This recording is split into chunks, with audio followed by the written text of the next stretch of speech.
Please welcome on stage with us today Dean and Frank from Frank Carter and the Rattlesnakes. Hello. Hello. How are you guys? Very well. How Good. are you? Nah. So. Do you want to talk about it? No, it's okay. How it feels to be there today? Say again? How it feels to be here today? It's very exciting. Yeah, the last time we played here, it was 40 degrees, and it was one of the shows that we talk about still. It was like, It was an amazing experience. So, yeah, very, very excited to be back today. Hi, guys. Hi. This is Joseph. I love your vest. Thank you very much. As you can tell from my accent, I'm an American. So as a UK artist, I see that you have a lot of upcoming European festival dates with a lot of stops in France as well. Where do you find your strongest fan base, and do you guys have any plans to be traveling outside of Europe anytime soon?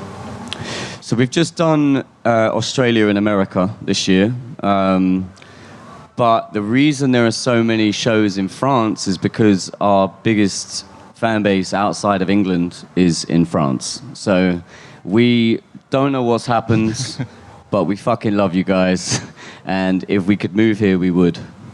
Brexit made that a little bit difficult, but we're working on it, I promise. So, yeah, but we love coming back here. The French, understand how to riot.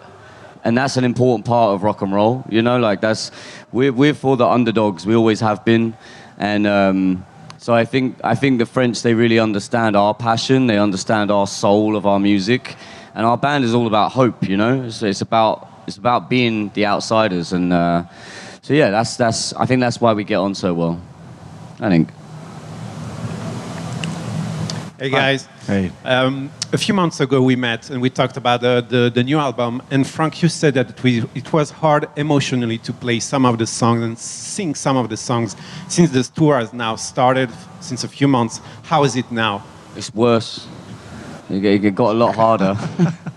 Yeah, I think some of those songs, you write them and that is your therapy. You know, in the studio, we spend hours and hours working through what we're trying to understand in ourselves, and to also make sure that works for the wider world in a way, you know. And yeah, some of those songs, I struggle with it. I find it harder now. Difficult situations. The last album is a documentation of the worst period of my life, you know. So I feel really, really grateful to be here playing those songs, but some of them are just really fucking hard work, you know. Yeah. So, and I'd rather be singing than crying. So that's me. Yeah. How is it for you? I think they changed for me a lot after we start playing them live. So they become a different thing, and I think, because obviously I don't write the lyrics, so how the fans react to them sort of defines what they are. So kind of that I take all these favorites to the show, and then when I see how different people kind of feel to the different songs, it all reorders. So yeah, I didn't think we'd be playing Brambles every gig we play, for example, but I love it, and it's kind of completely morphed into this much more of a celebration than it was in the studio. Yeah. So yeah, they're all kind of completely different beasts to me now. It's been a few months. Mm-hmm.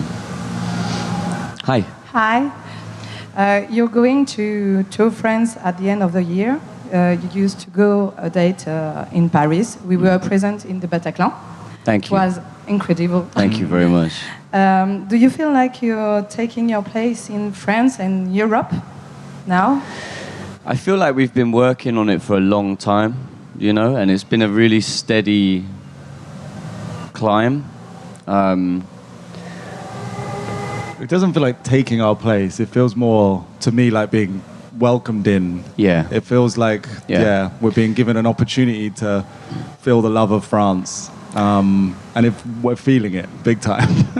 It's been really difficult, like the past few years, you know, being locked away in England through COVID, and then obviously the political situation has meant that we felt further away from the rest of the world than ever. And I think that for us, it's very important that we're out playing globally, but in a local way, you know, and meeting people and talking to them and understanding what our band means to them and trying to express how much it means to us to have so many people in those rooms, you know? So we recorded all of those shows on that tour, and the France one is the show in Paris is just different. It just has such a different energy. The crowd is twice as loud as the entire rest of the tour. Yeah. It's beautiful, yeah. Who's next? Hi. Again. Last time we talked about also the punk rock scene, and you were like, it's too spread out. It's not supposed to be. How's your feedback today? I think what I'm witnessing is an international punk scene as a movement now. You've got incredible bands on this bill. You know, like I've just walked down the corridor backstage, and High Vis are playing today. You've got Scowl playing today. We played a show in Germany last weekend, and I got to watch Speed. Speed are all the way from Sydney, you know, and to see all of these bands that are like really making an impact in hardcore punk internationally, but in different countries around the world is a beautiful thing. So I think the punk scene, I'm going to stand by what I said. I think punk is more spread out than it has ever been. And I think that's exactly how it needs to be right now. We're mobilizing. That's what it feels like. It feels like there's a proper revolution happening, you know? And that's a beautiful thing to witness. You know, I wouldn't class us really as we are a punk band. I was going to say we're not a punk band, but then I don't know if there's anything more punk than being able to go out on stage wearing whatever the fuck you want and playing whatever songs you want. They might not sound classically punk, but the attitude, the mindset, and the heart and the soul is there, and it's always been there, and it will always fucking be there. We do not give a fuck what anyone thinks about us. You either like us or you don't, but we don't give a shit, and we never will. And I think that's why we connect with people, you know? So, yeah, it's very spread out, but the world is a better place for it. Hi. Hi. First of all, we love you in Australia. You always bring so much energy to us, so thank you. And here's the question. So, what's your favorite memory watching someone else perform live, and can you tell us a story? Okay, so I'll give you two. The first one, can I go first? Is that all right? I saw Idols play in Budapest, right? We played a festival together called Ziggit, and I watched them play to a full tent, and it was honestly one of the most beautiful things I've ever seen in my whole life. Like, it was, I don't know what happened to me, but I watched 5 men playing music like it was the only thing that mattered to them in the whole world, yeah? And I burst into tears, and I cried for like half an hour. I obviously was going through some shit, but that was a reminder to me of how important music is, you know? If me, I've been playing music for 20 years at that point, can stand and watch a band and be moved to tears just because of the delivery and the conviction and the energy, it was an amazing thing, and I will remember that forever, yeah? And my second favorite memory is, I'm sober now, okay? But this is a fun story. So I don't drink anymore, I don't take drugs anymore, but I had never done a shot in my life. And then we played 2 gigs with the Foo Fighters in a Coliseum in Pula. And Dave walked up to us in the middle of our set with a tray of shots. And I was like, I've never done one. And he was like, you don't have to. And I was like, you're Dave Grohl, I do. And so I did a shot with Dave Grohl. And then I had a rule for a little while that I was only going to do shots with Dave Grohl, because that's meant that I didn't drink very often. And then 2 weeks later, we played Reading and Leeds, and he was on stage in the middle of their set, and he turned around, and I had a tray of shots. And that's one of my favorite memories as well, because he was so upset. He was shaking his head like, fuck, you got me. So, and that was a fun moment. But I've stopped drinking now, so yeah. No trays of shots. Mine's also going to be Foo Fighters. We did like a whole summer with them. And I feel like there's always this discussion in the UK of like if rock is dead. I don't know if it's the same in Europe, but it was like playing on my mind more than normal. And so I went into that tour with them thinking like, I really fucking hope it's not dead. And the whole summer just reminded me that there's always going to be just millions of people that love rock music. And I remember just looking, not at the band, but mostly at the huge audiences they'd have every night. And just the feeling that I don't think that feeling exists in other genres. And it's the reason I was drawn to rock and the special thing. And just really needed it that summer to be reminded that it's just people that they don't understand what it is that makes rock music special that say that. So also Foo Fighters. Hi, I'm a big fan. Hi. I was wondering if you wanted to... I think previously music genres were very, very specific, but now you're able to be more broad. And I think your new album is quite different from your previous ones. Yeah. I was wondering if you wanted to define that genre, of how you would name it. What did I see it yesterday? It was defined as someone put it in a pile at a record store as shoegaze, post-pop, dark wave punk. I was like, that is utter nonsense, but I love it. Like, that's, fuck it. We're a shoegaze, post-pop, dark wave punk band now. We're just a rock and roll band, I think. We're just a punk rock and roll band. Simple as that. Yeah, we just write the songs that we write. We don't have a choice. When we go into the studio, we don't sit down and plan to write an album that sounds a certain way. You have to just write what comes out of you at the time, and that's dependent on the lyrics, and it's dependent on the music. And Dean writes the music, and I write the lyrics, and the connection is dependent on what's happening in the world and in our lives, and we just go with emotions. So yeah, great question. Thank you. Who's next? Hi. Hi. Do you think your weather today with this new album, is this the album of maturity, or how do you feel?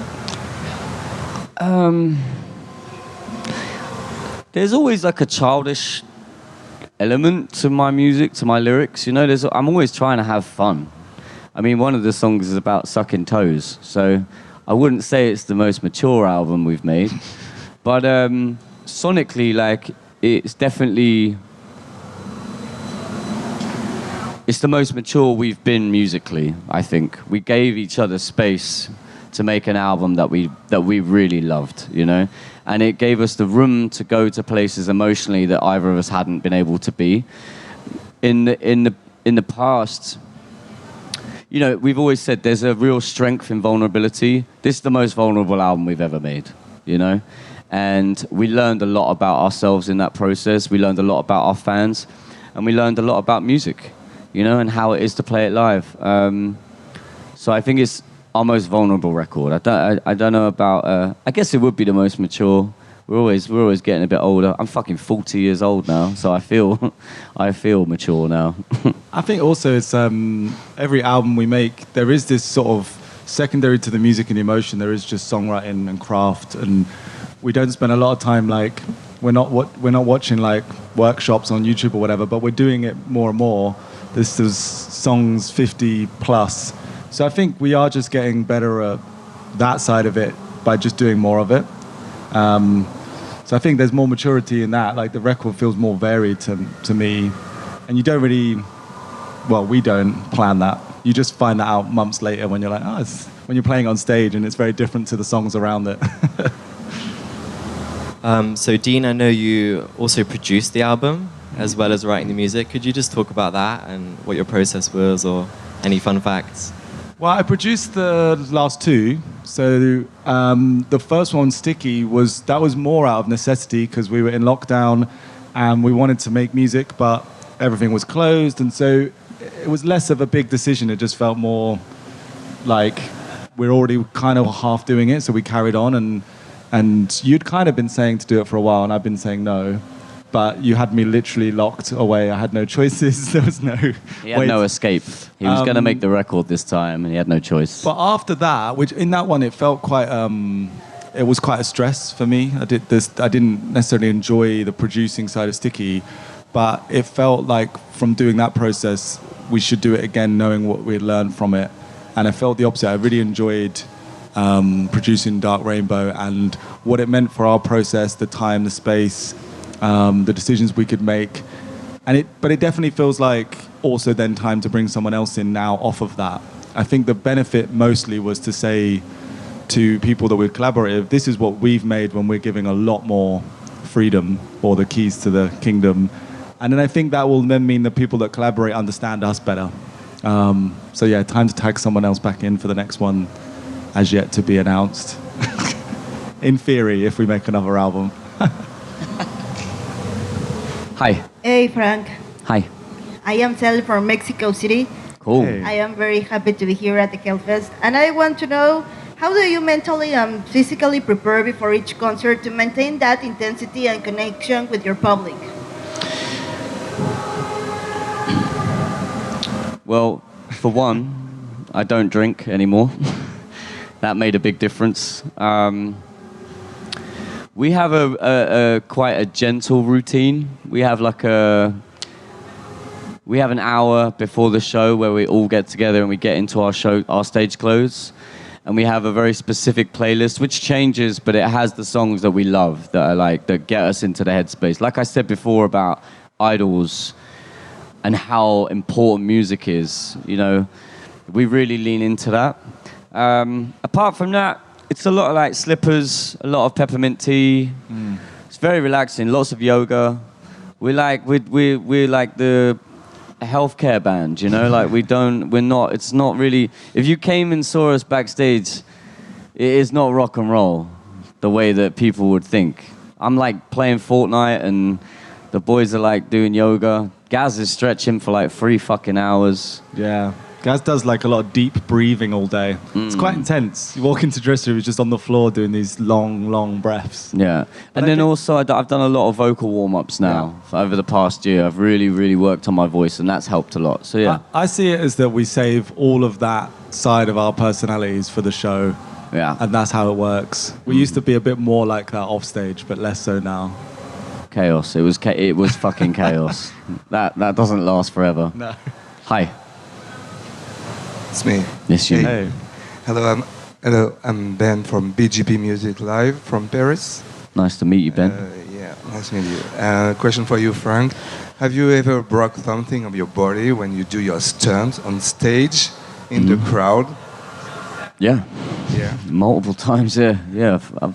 I've my nose is crooked because I've broken that several times. I've broken, I think, 8 of my fingers. I fractured an elbow once. I woke up and that was on day 2 of the tour. I woke up and I thought I'd been bitten by a spider. It was so swollen. I was like, this is definitely a fucking spider. And they were like... Yeah, it's that, not the front flips off the gun. Yeah. And they were like, I went to the hospital and was like, I have no idea how I've done it. And my friend was there like, dude, you literally jumped off a balcony. And I was like, oh, yeah, it might have been that. She was like, no impact, no hard impact. I was like, no. He was like, yes, 100%. So yeah, I've broken a lot of bones and there's been a lot of problems, a lot of accidents, but we move. Punk rock, eh? Who's next? Who's next? Oh. Come on, guys, don't be shy. We're very happy to wrap this up. We've got a show to get ready for. I guess we're done then. Cool. Great. Hey, guys, thank you so much. It's been a pleasure. Absolute pleasure. Thank you. Thank you so much, guys. Frank Carter and the Rattlesnakes in